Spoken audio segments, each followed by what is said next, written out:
Subscribe करिए हमारे channel target UP TET CTET को और बेल आइकन को दबाइए। हेलो फ्रेंड्स, मैं रेनू स्वागत करती हूँ आप सभी भावी अध्यापक एवं अध्यापिकाओं का आपके अपनी channel target UP TET CTET में। दोस्तों, आज इस वीडियो में मैं सॉल्व करने वाली हूँ 28 नवंबर को जो पेपर हुआ था यूपी टेट का, जो कि रद्द हो गया है। इसी का जो पेपर आया था मनोविज्ञान का, बाल विकास एवं शिक्षण शास्त्र का, उसका पूरा पेपर यहाँ पर मैं सॉल्व करने वाली हूँ। दोस्तों, ये पेपर मैंने पूरा आप लोगों को पढ़ाया था और ये पेपर बहुत बहुत अच्छा था। जितना मैंने पढ़ाया था, जिन भी प्रशिक्षुओं ने बहुत ही अच्छे से सारे नोट्स बनाए हैं और अच्छे से सारे नोट्स को रिवाइज किया है, उनको ये पेपर बहुत बहुत आसान लगा होगा, क्योंकि मैंने बहुत ही अच्छे से सारे के सारे नियम आप लोगों को पढ़ा दिए थे, सारे सिद्धांत बता दिए थे, सारी चीजें बहुत ही अच्छे से तैयार करवाई थी आप लोगों को। तो चलिए यहाँ पर देखते हैं क्वेश्चन नंबर 1 से। निम्न में से कौन सा शिक्षण का स्तर नहीं है? शिक्षण का स्तर यानी कि टीचिंग का यहाँ पर कौन सा स्केल नहीं है? देखिए, अवबोध स्तर, अवबोध होता है, आपको पता है शिक्षण में। स्मृति भी होता है, इसके अलावा प्रत्यावर्ती स्तर भी होता है, लेकिन अभिप्रेरणा स्तर यह शिक्षण के स्तर में नहीं आता है। तो यहाँ पर ऑप्शन 3 जो है अभिप्रेरणा स्तर, यह यहाँ पर राइट आंसर हो जाएगा, क्योंकि यह शिक्षण का स्तर नहीं है। इसके बाद क्वेश्चन नंबर 2 पूछा, विकास के मनोसामाजिक सिद्धांत का प्रतिपादन किया था। विकास के मनोसामाजिक सिद्धांत का प्रतिपादन किसने किया था? तो विकास का मनोसामाजिक सिद्धांत किसने दिया है, ये मैंने आप लोगों को बहुत बार बताया है। स्किनर ने, थॉर्नडाइक ने, एरिक्सन ने या हरलॉग ने? राइट आंसर है एरिक्सन ने। तो विकास का मनोसामाजिक सिद्धांत किसने दिया है? एरिक्सन ने दिया है। तो एरिक्सन, उम्मीद करती हूँ आप सभी लोगों ने इसको देखा भी रहा होगा, अगर आपने पेपर थोड़ा बहुत भी सॉल्व किया था, क्योंकि बहुत सारे प्रशिक्षुओं को पेपर मिलने के बाद फिर पेपर ले लिया गया था। इसके बाद देखिए क्वेश्चन नंबर 3, निम्न में से कौन सा थॉर्नडाइक द्वारा दिया गया अधिगम का मुख्य नियम नहीं है? तो थॉर्नडाइक ने 3 ही मुख्य नियम दिए थे, आपको पता ही है।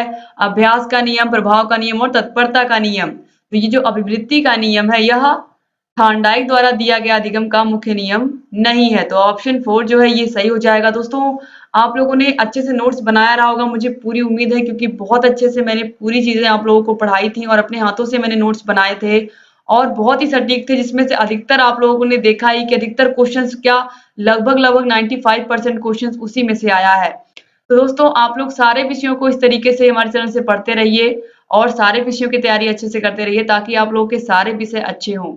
अब चलिए क्वेश्चन नंबर 4 देखते हैं। कोहलर तथा कोफ्फा के अनुसार सीखना होता है। कोहलर तथा कोफ्फा के अनुसार सीखना होता है।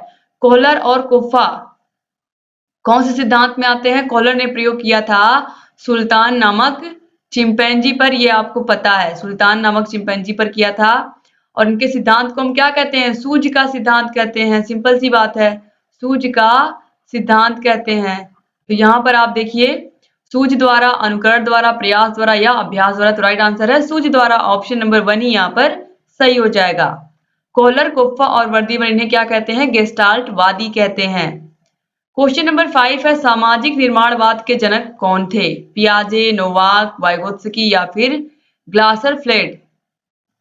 तो सामाजिक निर्माणवाद के जनक कौन थे? पियाजे थे, नोवाक थे, वाइगोत्स्की थे या ग्लासर फ्लेड थे? दोस्तों, यहाँ पर आप ध्यान से देखिए, तो पियाजे ने संज्ञानात्मक विकास का सिद्धांत दिया था, आप लोगों को पता है।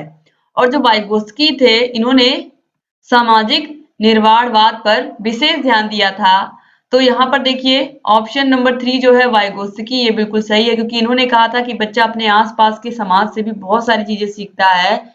इसके बाद क्वेश्चन नंबर 6 है, निम्न में से कौन विकास की विशेषता नहीं है? विकास दिशात्मक होना, संचयी होना, विशिष्ट होना या अनियंत्रित एवं स्वतंत्र होना? इसमें से कौन सा विकास की विशेषता नहीं है? दोस्तों, यहाँ पर आप देखिए, अनियंत्रित एवं स्वतंत्र होना यह विकास की विशेषता नहीं है। इसके बाद क्वेश्चन नंबर 7 है, हेरिडिटरी जीनियस पुस्तक के लेखक कौन है? गाल्टन, हरलॉक, वुडवर्थ या रॉस? तो राइट आंसर है दोस्तों यहाँ पर गाल्टन। यह पुस्तक किसने लिखी है? हेरिडिटरी जीनियस, यह पुस्तक लिखी है गाल्टन ने। क्वेश्चन नंबर 8 है, संज्ञानात्मक संप्राप्ति का सबसे न्यूनतम स्तर है। तो संज्ञानात्मक विकास का सबसे न्यूनतम स्तर आपको पता ही है, आप लोगों ने यह ट्रेनिंग के टाइम पर भी पढ़ा है। संज्ञानात्मक संप्राप्ति में सबसे पहले ज्ञान आता है, फिर बोध, प्रयोग, उसके बाद संश्लेषण, विश्लेषण, फिर लास्ट में आता है मूल्यांकन। टोटल 6 चरण होते हैं। तो यहाँ पर आप देखिए सबसे पहले आता है यहाँ पर ज्ञान। तो ऑप्शन 1 जो है ये सही हो जाएगा। क्वेश्चन नंबर 9 है सूक्ष्म शिक्षण का अंतिम सोपान है प्रतिपुष्टि, पुनः योजना, पुनः प्रतिपुष्टि या पुनः शिक्षण।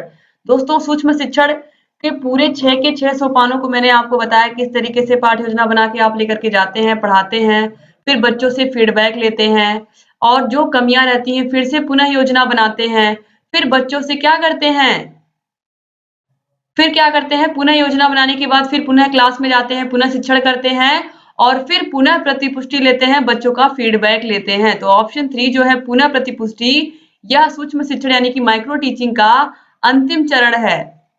क्वेश्चन नंबर 10 है गिलफोर्ड के अनुसार अपसारी चिंतन में आवश्यक है श्रेणीकरण, विचार प्रवाह, अंक गणितीय तर्क या एक समाधान।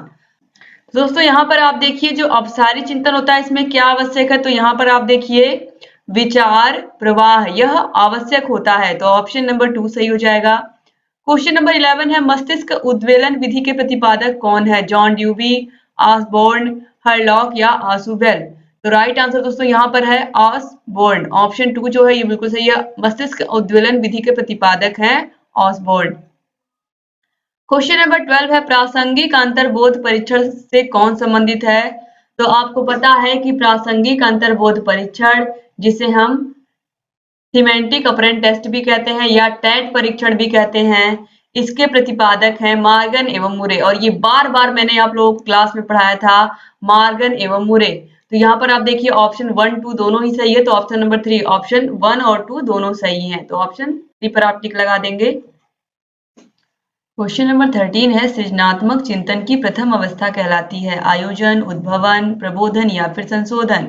दोस्तों सृजनात्मक चिंतन की जो प्रथम अवस्था होती है इसमें आप देखिए ऑप्शन 1 जो है आयोजन, यह राइट आंसर हो जाएगा।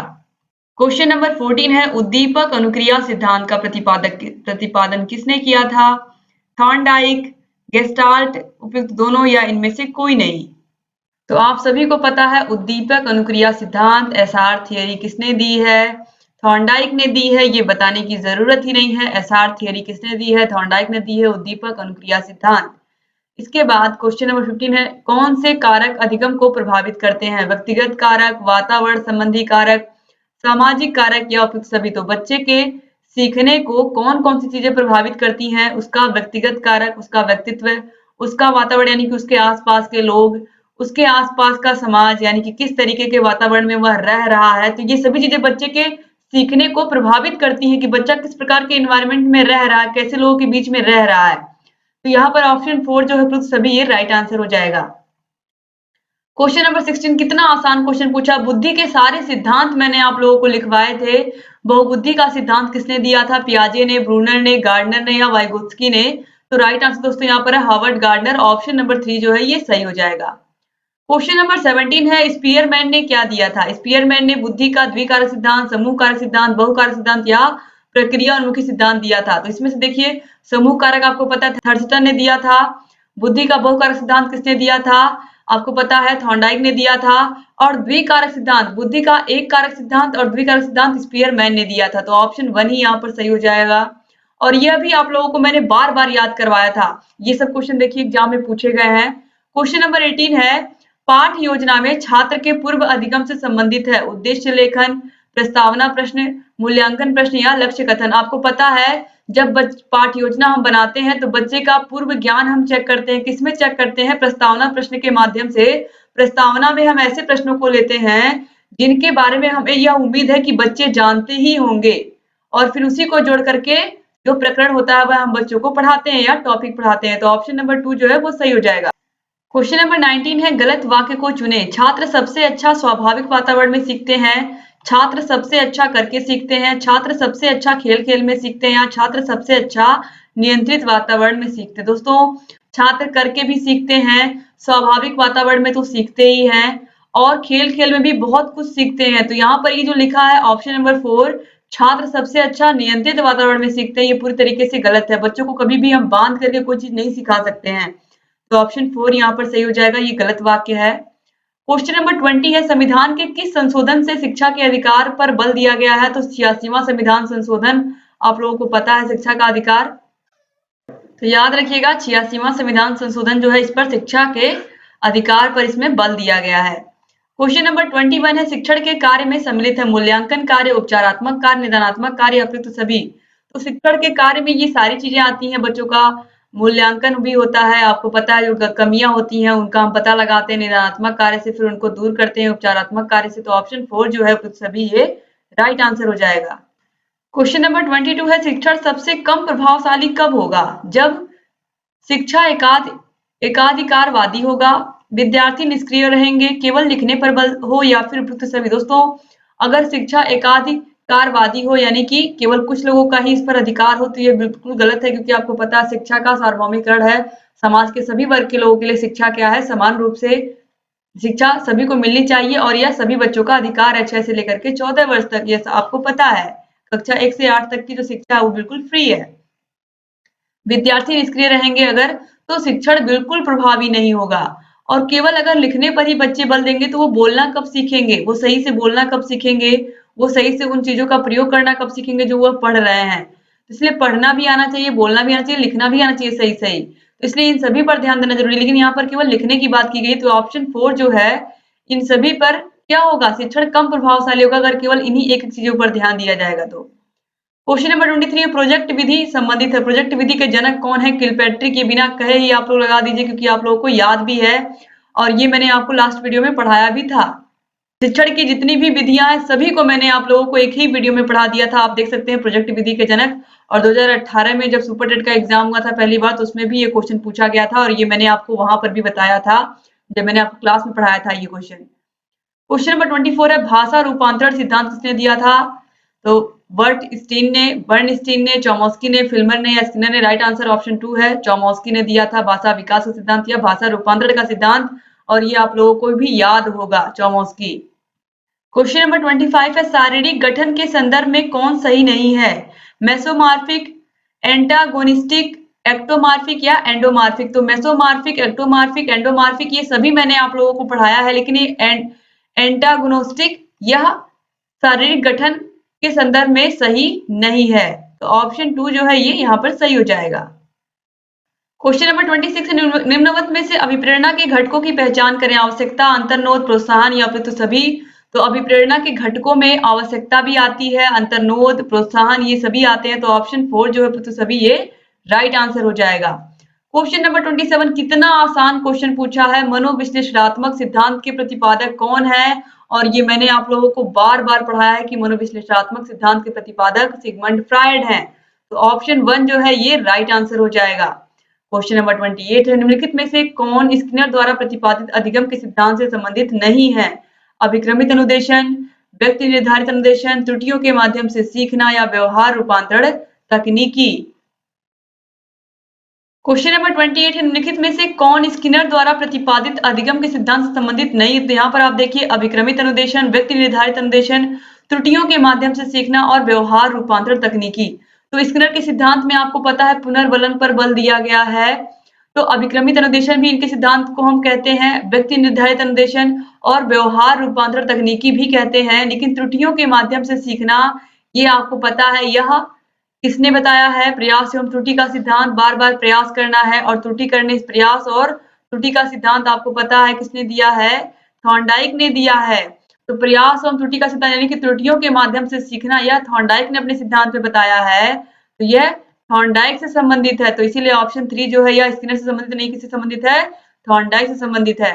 क्वेश्चन नंबर 29 है, विभिन्न योग्यताओं एवं रुचियों वाले विद्यार्थियों हेतु कौन सा मूल्यांकन अधिक उपयोगी होगा? आंतरिक मूल्यांकन, बाध्य मूल्यांकन, प्रायोगिक मूल्यांकन, सतत मूल्यांकन एवं व्यापक मूल्यांकन? तो दोस्तों यहाँ पर आप देखिए ऑप्शन 4 जो है सतत एवं व्यापक मूल्यांकन, ये सभी योग्यताओं यानी कि विभिन्न प्रकार के योग्यताओं और रुचियों वाले विद्यार्थियों के लिए अधिक उपयोगी होगा। सतत एवं व्यापक मूल्यांकन पर ही आपको पता है इस समय जोर दिया गया है, यानी कि लगातार मूल्यांकन करना, ना कि केवल छमाही और वार्षिक परीक्षा करा करके बच्चों पर सारा सिलेबस थोप देना, इस तरीके से नहीं, बल्कि हर महीने में बच्चों का टेस्ट लेते रहना या सतत मूल्यांकन करना। क्वेश्चन नंबर 30 है, निम्न में से कौन अनुदेशनात्मक उद्देश्यों से संबंधित ब्लूम के वर्गीकरण के संज्ञानात्मक पक्ष से संबंधित नहीं? तो दोस्तों आपको पता है कि संज्ञानात्मक पक्ष के अंतर्गत कौन कौन आता है? ज्ञान, अवबोध, अनुप्रयोग, संश्लेषण, विश्लेषण और मूल्यांकन। तो यहाँ पर देखिए ऑप्शन नंबर 3 में चरित्र निर्माण दिया है, यह संज्ञानात्मक पक्ष से संबंधित नहीं है, तो ऑप्शन 3 जो है ये सही हो जाएगा। तो 6 के बारे में मैंने आपको टोटल बता दिया, ज्ञान, अवबोध, अनुप्रयोग, संश्लेषण, विश्लेषण और मूल्यांकन। इसके बाद दोस्तों यहाँ पर आप देखिए टोटल आपके 30 क्वेश्चन समाप्त होते हैं, और ये वीडियो आप अपने फ्रेंड्स को जरूर शेयर करिएगा जो आपके फ्रेंड्स तैयारी कर रहे हैं अच्छे से, और आप भी चाहते हैं कि आपके फ्रेंड्स भी अच्छे नंबर लेकर के आए, तो अपने कॉलेज के ग्रुप में, व्हाट्सएप ग्रुप में वीडियो को शेयर करना मत भूलिएगा। और अगर अभी तक आपने हमारे चैनल को सब्सक्राइब नहीं किया तो प्लीज सब्सक्राइब कर दीजिए, और बगल में घंटी का निशान होगा उसको भी प्रेस कर दीजिए, ताकि जो भी नई वीडियोस हम लेकर के आते हैं उसका नोटिफिकेशन आपके पास समय से जाए और आप हमारे सारे वीडियोस को ऐसे ही देखते रहिए। यहाँ आई बटन पर क्लिक करके आप सारे वीडियोस को देख सकते हैं। डिस्क्रिप्शन बॉक्स, कमेंट बॉक्स में भी सारे वीडियोस की लिंक मिल जाएगी। जहां कहीं कोई भी समस्या है हमसे बताइए, आपको सारे विषयों की link description box, comment box में मिल जाएगी। और अगर आपको इसका पीडीएफ चाहिए, इस पूरे पेपर का जो मैंने सॉल्व कराया है, तो पीडीएफ के लिए आप हमारे टेलीग्राम से जुड़िए। टेलीग्राम का लिंक आपको डिस्क्रिप्शन बॉक्स, कमेंट बॉक्स दोनों जगह मिल जाएगा। टेलीग्राम पर हम आपको सारी वीडियोस की पीडीएफ भी मिलती है, और लगातार आपको सारी वीडियोस की लिंक भी वहां पर मिलती है। तो अगर आप टेलीग्राम से जुड़े हुए हैं तो हर चीज की अपडेट आपको समय से मिलेगी और कोई वीडियो आप मिस नहीं करेंगे। टेलीग्राम की link description box, comment box में मिलेगी, यहाँ आई बटन पर भी क्लिक करके आप जुड़ सकते हैं। और टेलीग्राम पर जा करके भी टारगेट यूपी टेट सीटेट आप सर्च करोगे तो इस तरीके से येलो कलर का लोगो मिलेगा, TUC लिखा हुआ, उससे भी आप जुड़ जाइए और लगातार सारे वीडियोस को देखिए। जहां कहीं कोई भी समस्या है हमसे बताते रहिए। एक बार फिर से आप सभी का बहुत बहुत धन्यवाद। सारे वीडियोस को देखते रहिए और अपनी तैयारी को बेहतर करते रहिए। जय हिंद दोस्तों।